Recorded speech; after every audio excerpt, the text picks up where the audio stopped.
Let me guess. You opened ChatGPT, typed something into the prompt box, got back a bunch of generic fluff and thought, ugh, this is useless. Babe, it's not the tool, it's the way you're using it.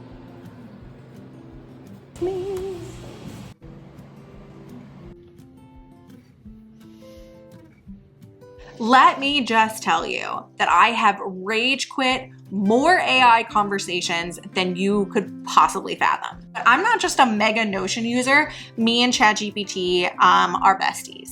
My C-suite GPT's name is Chelsea. All of my custom GPTs that I build have names, and they basically are like my AI coworkers. I freaking love them.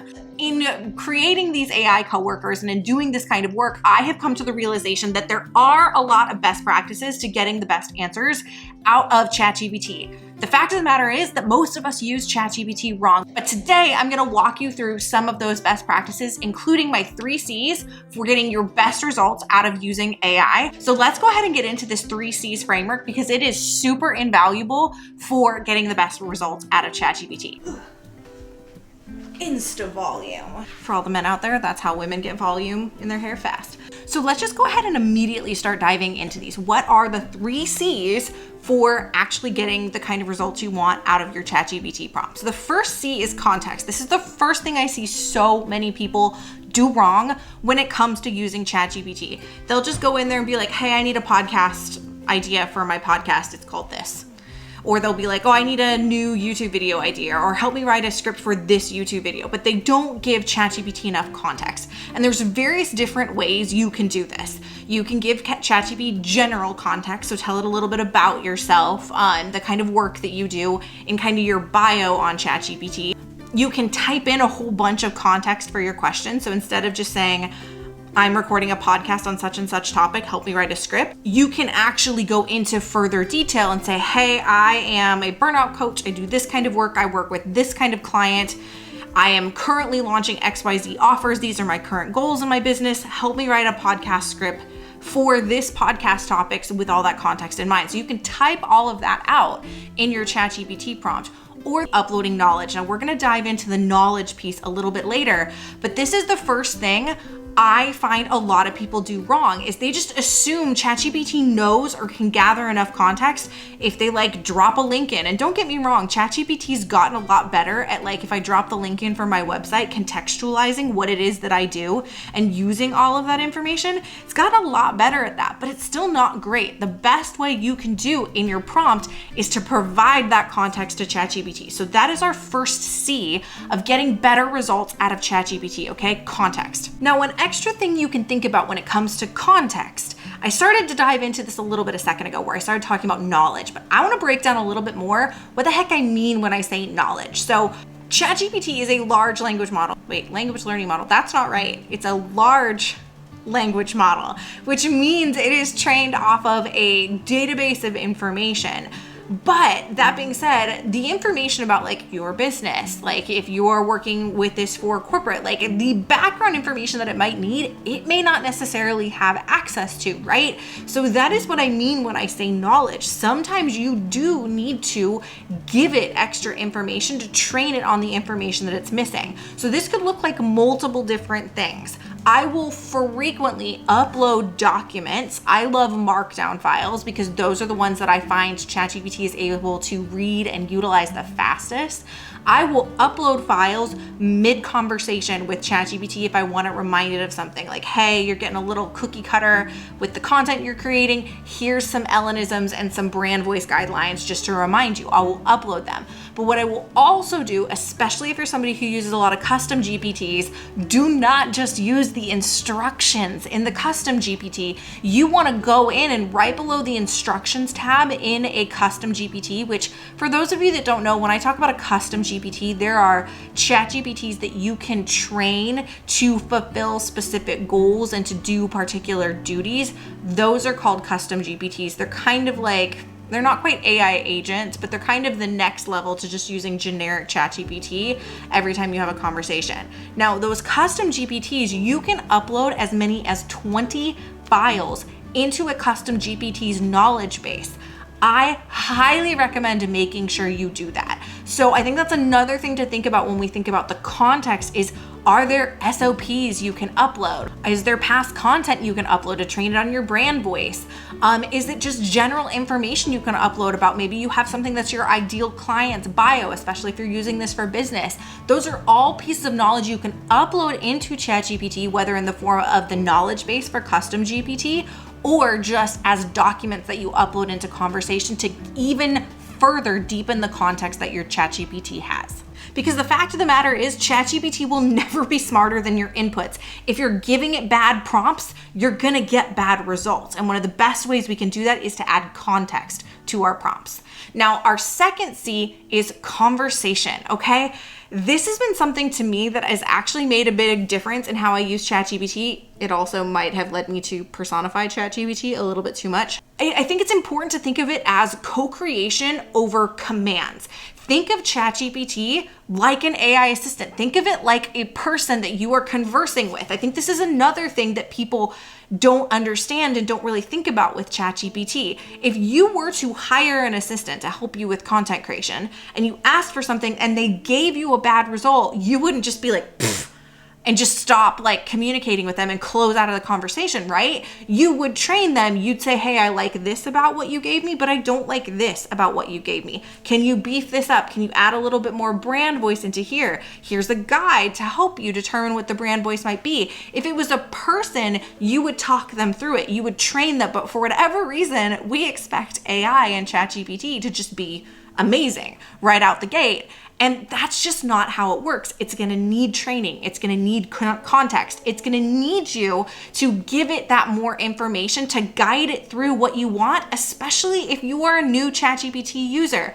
We're gonna talk about this a little bit more, but ChatGPT learned you in kind of a creepy way the more you use it. I'll have to share on the screen. I did this prompt once with ChatGPT where it asked the prompt to describe my life now or generate an image that represented my life now, and then generate an image of what I wanted my life to look like. The my life now image is creepy accurate. I cannot even begin to tell you. I literally posted this on Instagram where I said, I asked ChatGPT to create images of my life now and my life in 3 years. This is what happened. Like the creepy accuracy of this image, absurd. But I digress. What I'm getting at here is the more you use ChatGPT, the more it's gonna know you and the more it is going to learn what you want and what you need in various given situations, okay? Now, one thing I will always warn people about when it comes to the conversational side of ChatGPT is you also need to tell it like how you want it to interact with you. For example, ChatGPT and a lot of AIs can be very, very much yes people. They can be very overly agreeable. So you have to constantly remind it, hey, don't just agree with me to agree with me. I want you to push back if you think something's wrong or if you think something's off. Like you have to constantly tell it that. That is one aspect, especially if you are somebody who kind of is innately validation seeking. Totally me. You kind of have to look out for that and constantly remind ChatGPT and other AIs like, hey, don't be overly agreeable with me. So that is a really important thing to keep in mind. Be conversational with it. If it's giving you something you don't like, tell it. If you like aspects of what it's giving you but don't like other aspects, tell it. You really need to be conversational with it and talk to ChatGPT exactly like you would talk to a coworker, a new hire, somebody you are training. If something's working, tell it. If something's not working, tell it. That is the only way you are going to train it to get the results you want. Talk about the final tip I have when it comes to getting what you want out of ChatGPT, and that is my final C, continuity. When I say continuity, what I mean is essentially going back to the same conversation. Now, caveat immediately if you're any sort of an experienced ChatGPT user.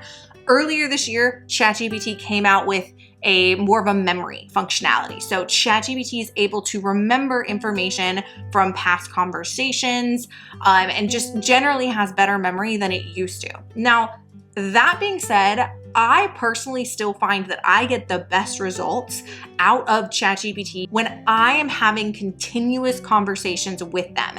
And there is a little strategy to this in terms of organizing your ChatGPT to be able to do this as best as possible, as organized as possible. But this is what I mean when I say continuity. If you have a conversation, for example, that you've trained super well to give you Instagram captions or to write your newsletters for you, don't start a new conversation the next time you go to write another Instagram caption or you go to write another LinkedIn post or newsletter, or whatever it might be. Don't start a new conversation. Go back to that same conversation. This is something I found to be tremendously, tremendously valuable when it comes to using ChatGPT, because the whole idea is that conversation's already trained. That conversation already knows what you like and don't like. It's perhaps already got knowledge uploaded into it. That conversation is already primed exactly the way you would normally want to prime your ChatGPT or your AI conversation, right? So that is why I think continuity is so, so important. Now, when I say continuity though, you'll only be able to take a chat so far. I have totally hit the limits with ChatGPT of how long a conversation can go. ChatGPT will finally get to a point where it'll just say, hey, this conversation has now reached its max. You can't use it anymore, essentially. I have run into that before with several previous conversations that I'd been very, very involved with. So there are going to be several instances where you're going to want to and need to create a new chat. Yes, one when you literally run out of space in that chat and ChatGPT tells you, hey, I can't use you anymore. But there are also other situations where it might be time to start a new chat and start priming a new chat in ChatGPT. It might be when there's way too much lag in the conversation. I have started to notice with some of my conversations when I've been using them for a while, they will literally just lock down and essentially freeze every single time I try to ask a new prompt. We don't want that. That's not exactly what we're going for here. We're going for efficiency, right? And so when conversations start to excessively lag, that might be an indicator that it's time to start a new conversation. Maybe if it's starting to mix up content or context. I often find actually that using ChatGPT for how I write my newsletters, oftentimes that starts to become problematic because it starts to get repetitive and pull the same information for consecutive newsletters. That's not what we're going for. So it starts to mix up context and mix up content. That might be another time to start a new conversation. Or if you end up having to repeat yourself a ton to ChatGPT, that's probably just because it's getting confused with the amount of information that is inside of your conversation, and it might be time to start from scratch. So as much as I think this continuity pillar is a really, really important thing to think about, there are some situations where you are going to want to start a new chat because of these various different factors. A couple pro tips when it comes to that one. Firstly, you can name your GPT conversations in a way that makes them findable again. So for example, I will always go in and I will change the name of a conversation to reflect what GPT I use, because I'm often using GPTs, and then I'll give it some sort of an indicator of what we were talking about in that conversation. I will name the conversations I'm having with ChatGPT so I can super easily come back to them. So that's the first pro tip. The second pro tip is when you do need to start a new chat, have ChatGPT summarize your current chat. Obviously, assuming that you haven't gotten to the max capacity point, ask ChatGPT, hey, to the best of your ability, summarize this chat so I can bring everything we've learned from this chat to my new chat. I will literally just ask it to give me the context, the bones, tell me everything so I can drop that information in my new chat. That's not to say you won't need to prime and contextualize the new conversation in ChatGPT, but this just gives you a starting point so you're not starting from scratch. So with that, there we go. That is my 3 C's for getting the best information out of ChatGPT. I hope you found this helpful, and it really should help so much with you not getting crappy responses out of ChatGPT anymore. Whether you're using it for business, you're using it for work, those are the 3 most important things for you to think about. 1, context. You've got to make sure you give it enough context, and that might mean knowledge to be able to properly and appropriately and have the detail it needs to answer your question. 2nd, conversation. If it's not giving you good results, tell it. Give it feedback in the same way you would if you were talking to a human employee. And 3, continuity. The more you can have continuity and continuous conversations with ChatGPT and go back to old conversations that are working, the better. It's going to make things more streamlined because that conversation is already primed for exactly what you need it. So with that, thank you so much for being here. Thank you so much for listening. If you've got any comments, questions, go ahead and drop them in the comments below. I also want to give you guys a heads up that I've literally built a whole new AI hub on my website. I use AI all the time. I get questions about AI all the time, probably more so now than I get questions about Notion, which is actually crazy to think about. So podcast, YouTube, wherever, there's gonna be more AI content coming your way, use cases, AI agents I've been building, stuff like that. So if that's something you're into, please let me know. Thumbs up this video, comment below this video. I wanna know. But I built a whole AI hub on my website that's got some great starter information. I have an AI starter guide on there. I have some AI agents that you can kind of play around with. I have an AI masterclass on there. And then I have some more advanced things that I'm working on putting out there for you. The sheer number of ideas I have in my brain that are related to AI and ways I can support you with AI and getting the most out of AI, especially for your business, like it's unheard of. My brain will not turn off. It's making it a little hard for me to go to sleep, in fact. But I thought this was a good starting point, giving you my 3 C's for getting the best answers you can and the best responses you can out of ChatGPT. And with that, that is all I have for you today. So thank you so much for being here. You know the drill. Don't forget to like, comment, and subscribe. And with that, I will talk to you all next time. Stay relentless, achievers. Bye.